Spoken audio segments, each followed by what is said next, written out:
और ठीक ठाक है। जैसा कि आपको पता होगा कि हमारे 3-4 क्लासेज एनवायरनमेंट पे सिर्फ संस्थाओं पे कंटिन्यू चल रही हैं। तो आज कुछ इंपॉर्टेंट संस्थाएं हैं जो वैश्विक स्तर पर इंपॉर्टेंट हैं, जिनसे क्वेश्चन एग्जाम में आते ही आते हैं। जैसे CMS पे क्वेश्चन आता है, उनकी परसिस्ट पे आता है, रेड डाटा बुक से आता है, यूनिप से आता है। कभी कोई पूछता है कि रेड डाटा बुक किसका है, या फिर यूनिप से क्वेश्चन आता है। और भी बहुत सारी चीज़ें आती रहती हैं एनवायरनमेंट से रिलेटेड, जो भारतीय ना हो के अंतर्राष्ट्रीय स्तर पर जिसकी पहल चल रही है। तो विस्तृत चर्चा हम आज उसकी करेंगे और आपको समझाने का प्रयास करेंगे कि आपको कोई कमियां इसमें ना हो, क्योंकि इन सब टॉपिक्स से जो 4-5 बचे हुए हैं उनसे क्वेश्चंस आता ही आता है। फिर कुछ लोग को कमेंट आए हुए थे कि सर जलवायु परिवर्तन से रिलेटेड जो भी संस्थाएं हैं सर वो भी बहुत पूछता है। तो हमने उनको कहा कि एनवायरनमेंट पे कुछ भी नहीं छूटेगा, जलवायु परिवर्तन से संबंधित जितनी संस्थाएं वो भी हम आपको बताएंगे। इसके बाद फिर ओजोन लेयर के बारे में बताएंगे, फिर एनवायरमेंटल पॉल्यूशन के बारे में बताएंगे। इसलिए धीरे धीरे 4 से 5 क्लास अभी आपकी और होगी। इन्वायरमेंट से सारी कन्फ्यूज़न आपकी दूर हो जाएगी दिमाग से। उसके बाद फिर और भी टीचर आएंगे जो इतिहास या भूगोल की टॉपिक्स आपको कवर कराते रहेंगे। तो चलिए आगे देखिए, एनवायरनमेंट की जो संस्थाएं हैं, इंटरनेशनल ऑर्गेनाइजेशन की बात करते हैं हम लोग।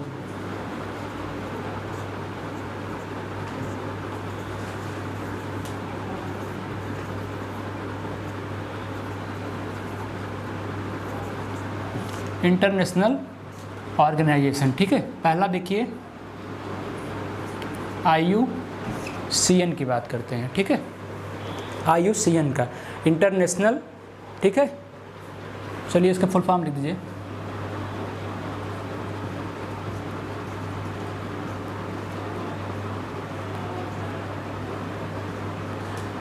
International union conservation for nature, ठीक है। तो ये विश्व का सबसे बड़ा संगठन है और इसके साथ में विश्व का सबसे पुराना संगठन भी है। इसकी स्थापना 1948 में हुई थी। मतलब हम लोग वैश्विक की बात कर रहे हैं, तो वैश्विक में ये क्या हो जाएगा, ये वैश्विक नेटवर्क है जो आपके काम का होगा। हम वही बताने का प्रयास करेंगे, फालतू चीज़ें सोचते हैं कि ना बताएं आपको। वैश्विक नेटवर्क है जिसकी स्थापना 1948 में की गई थी। इसीलिए क्या कहा जाता है, विश्व का सबसे बड़ा नेटवर्क है और विश्व का सबसे पुराना, दोनों ध्यान देना। विश्व का सबसे बड़ा नेटवर्क है और विश्व का सबसे पुराना नेटवर्क है। अब बस बोल रहा हूँ, लिखते चलिएगा, नहीं हम नोट डाउन करते चलेंगे। इसे वर्ल्ड कंजर्वेशन यूनियन के नाम से भी जाना जाता है। इसका एक और नाम है वर्ल्ड कंजर्वेशन यूनियन। कभी कभी पूछा जाता है कि वर्ल्ड कंजर्वेशन यूनियन किसका नाम है, तो हमेशा याद रखना IUCN का नाम वर्ल्ड कंजर्वेशन यूनियन ही है। इसका मुख्यालय ग्लाड स्विट्जरलैंड में है, लिख सकते हो, ठीक है। ये हो गया फैक्ट के क्वेश्चन। मुख्यालय इसका है ग्लाड या स्विट्जरलैंड में, ठीक है। सबसे बड़ी बात ये, इसमें NGOs भी काम करते हैं, ठीक है, गैर सरकारी और सरकारी। सरकारी की संख्या 200 प्लस है और गैर सरकारी की लगभग 1000 प्लस है। देख लो, इतना बड़ा नेटवर्क है कि इसमें हजारों NGOs काम करते हैं, मिलकर काम करते हैं, ठीक है। तो ये करता क्या है, इसका उद्देश्य क्या है, तो इसके उद्देश्य को हम लोग इजली, डस्टर नहीं है, इसके उद्देश्य को हम लोग इजली से पढ़ लेते हैं, ठीक है। Thank you. देखिए इसको मिटा रहे हैं और जहाँ से क्वेश्चंस आता है कॉन्सेप्चुअल, अब PCS का जो नया पैटर्न हो चुका है वहाँ से समझने का प्रयास करिए। पहले समझा देते हैं, उसके बाद लिखा देते हैं और हो सके तो आप लिखते चलिए। ये इसका उद्देश्य क्या क्या है, ठीक है। सबसे पहला काम कि ये वैश्विक नेटवर्क है, किसके लिए, एनवायरनमेंट के लिए। अगर एनवायरनमेंट के लिए ये वैश्विक नेटवर्क है तो जाहिर सी बात है पर्यावरण से जुड़ी चुनौतियों का समाधान करता होगा। पहला पॉइंट नोट करिएगा कि पर्यावरण से जुड़ी चुनौतियों का समाधान करता है, ठीक है। दूसरा पॉइंट लिखते हैं कि वैश्विक शोध का समर्थन करता है। वैश्विक स्तर पर जो भी शोध होते हैं IUCN उसका समर्थन करता है और यह ध्यान देता है कि संसाधन का इस्तेमाल न्याय संगत है कि नहीं। न्याय संगत होने का मतलब क्या होता है कि पर्यावरण से संरक्षण से काम हो रहा है, पर्यावरण संरक्षण का कि नहीं, गरीबी इससे निवारण हो रहा है कि नहीं, गरीबी दूर हो रही कि नहीं रही है। मतलब इसके जो काम हैं जैव विविधता के अकेले नहीं है, इसका 4 क्षेत्रों में इसके काम को डिवाइड किया गया है। यूपीपीएससी का क्वेश्चन है, चारों पॉइंट देके पूछा गया था, इनमें से कौन सा इसका काम नहीं है। तो हमेशा याद रखना इसके 4 काम हैं। जलवायु परिवर्तन को देखता है, संपोषणीय ऊर्जा को देखता है, आजीविका के साधनों को भी देखता है और हरित अर्थव्यवस्था का भी ध्यान देता है। ये इतना जानना बहुत इंपॉर्टेंट है, ठीक है। पहला क्या बताया हमने, चुनौतियों का ध्यान देता है। दूसरा, संसाधनों के बारे में, शोध कार्य के बारे में। तीसरा हो गया कि पर्यावरण संरक्षण या गरीबी निवारण साथ साथ हो पा रहा है कि नहीं। और सबसे इम्पॉर्टेंट इसी में आ जाएगा कि ये जैव विविधता के साथ साथ, ठीक है, इसके 4 प्रमुख कार्य हैं। अब ये फैक्चुअल क्वेश्चन में आएगा। पहला क्या है, जलवायु परिवर्तन का काम, ठीक है। दूसरा, आजीविका का कार्य करता है। तीसरा, संपोषणीय ऊर्जा का कार्य करता है, ठीक है। और चौथा, हरित अर्थव्यवस्था का कार्य करता है। अब एग्जाम फैक्चुअल में यहाँ से पूछेगा, हरित अर्थव्यवस्था का कार्य करता है। इसीलिए हमने कहा कि शोध संस्थाओं को बढ़ावा देता है, उसके बाद देखता है कि जैव विविधता संरक्षण के साथ साथ आजीविका का पालन हो रहा है कि नहीं, गरीबी निवारण दूर हो रही है कि नहीं। ये हो गया IUCN के बारे में। मुझे लग रहा है IUCN के बारे में इससे ज़्यादा जानने की ज़रूरत आपको नहीं है। दूसरी संस्था की बात करते हैं हम, इसके बाद UNEP की।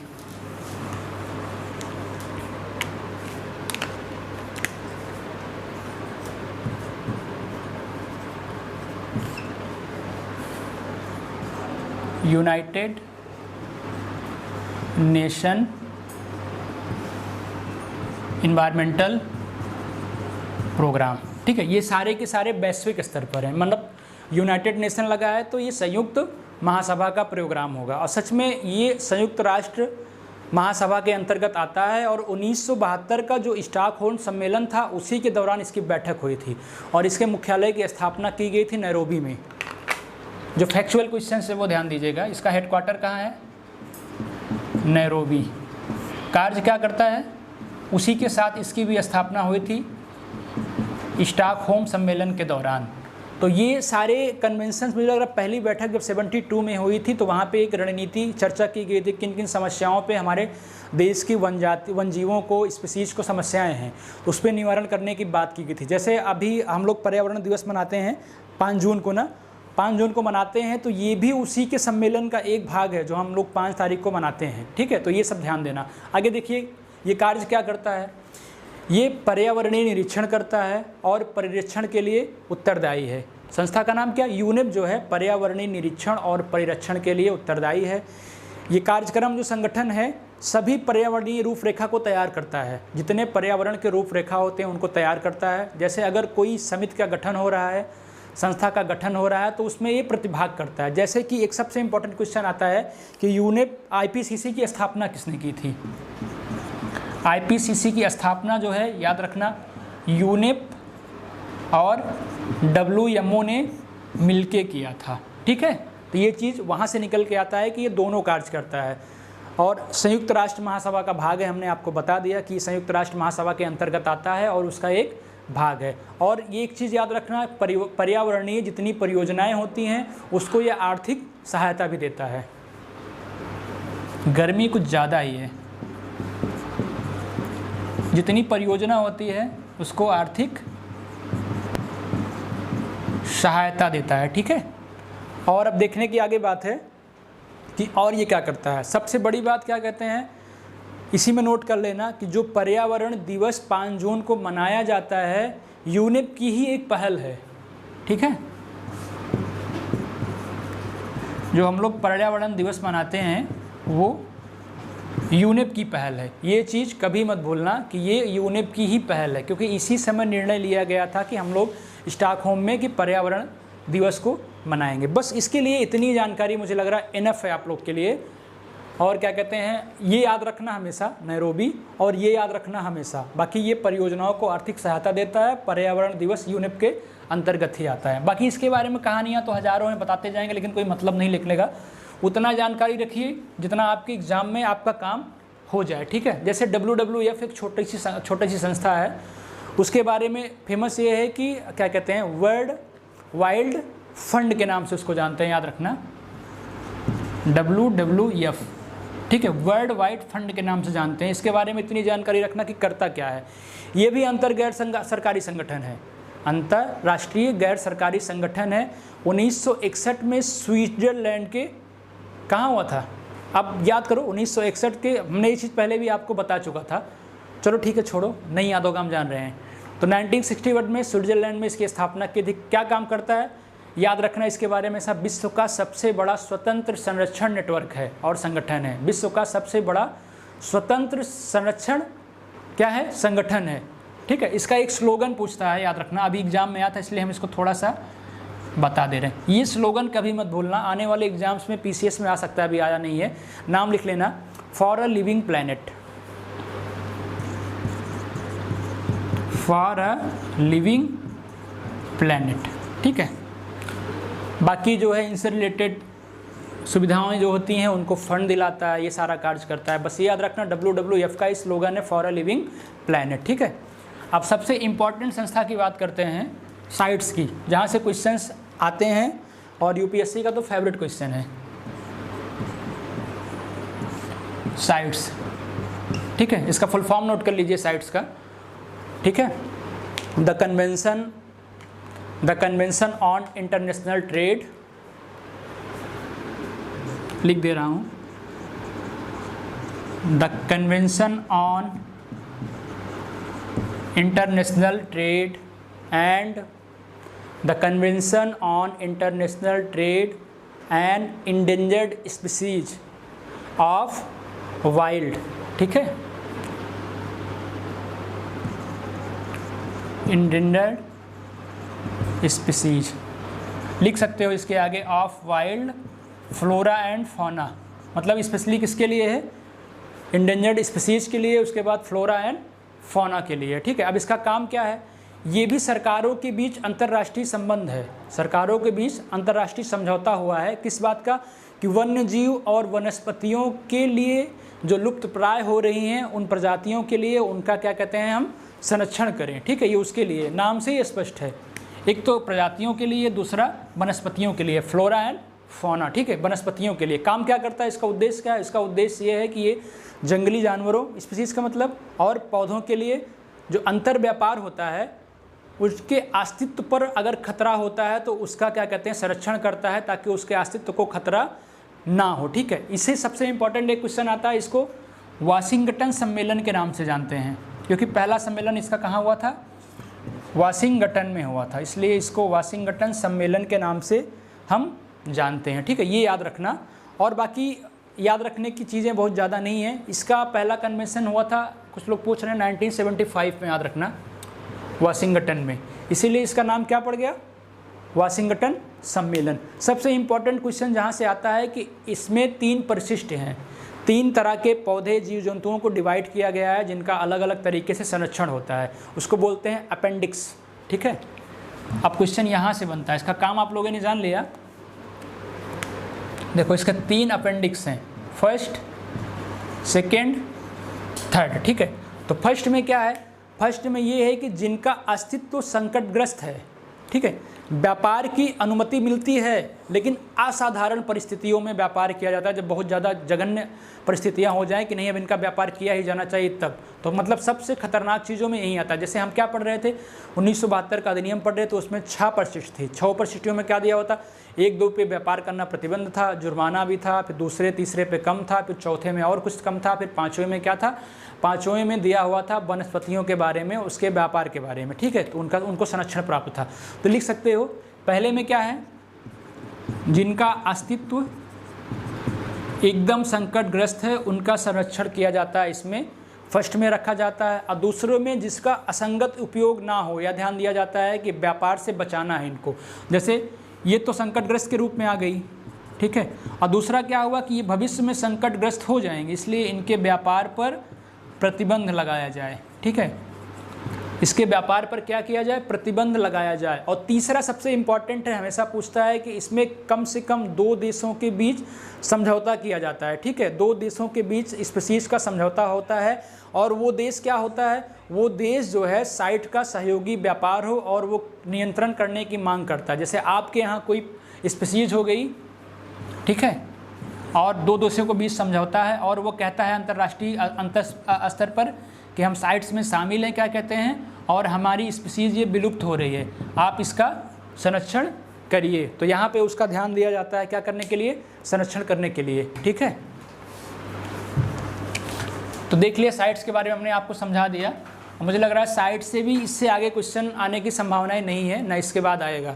और इसी से रिलेटेड एक संस्था होती है CMS, उसको देखते चलिएगा। CMS में भी बहुत ज़्यादा समस्याएं नहीं है, इसी से रिलेटेड है, जिसको बोलते हैं कन्वेंशन ऑन कंजर्वेशन। ठीक है, convention on conservation on migration species of wild animal. ठीक है, याद नोट कर लीजिएगा, कन्वेंशन ऑन कंजर्वेशन। ठीक है, convention on conservation on migration या माइग्रेटिव स्पीसीज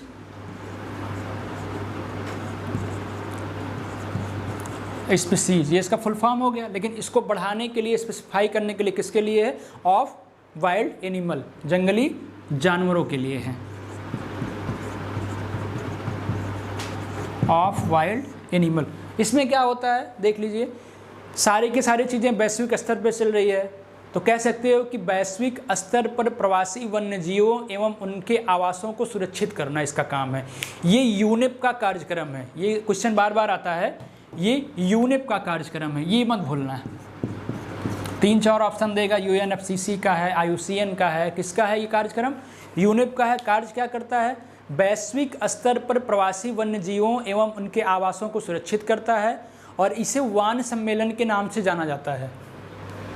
क्वेश्चन यहाँ से आता है, इसका एक नाम है वान सम्मेलन, ये मत भूलना कभी। ठीक है, और इसके बारे में लिख लेना, प्रवासी पशु पक्षियों के सुरक्षा के लिए वैश्विक पहल है ये CMS, जो पशु पक्षी प्रवास कर रहे हैं। जैसे कि मान लीजिए विदेश से कोई स्पीसीज आ रही है अपने भारत में, ठीक है, मान लीजिए अफ्रीका से कोई स्पीसीज चल के भारत में आ रही है उड़ के, और यहाँ पे एक समय के लिए किसी एक विशेष जलवायु में, अगर दोनों देशों के बीच अफ्रीका और भारत में समझौता नहीं होगा तो इसके शिकार का खतरा बढ़ेगा।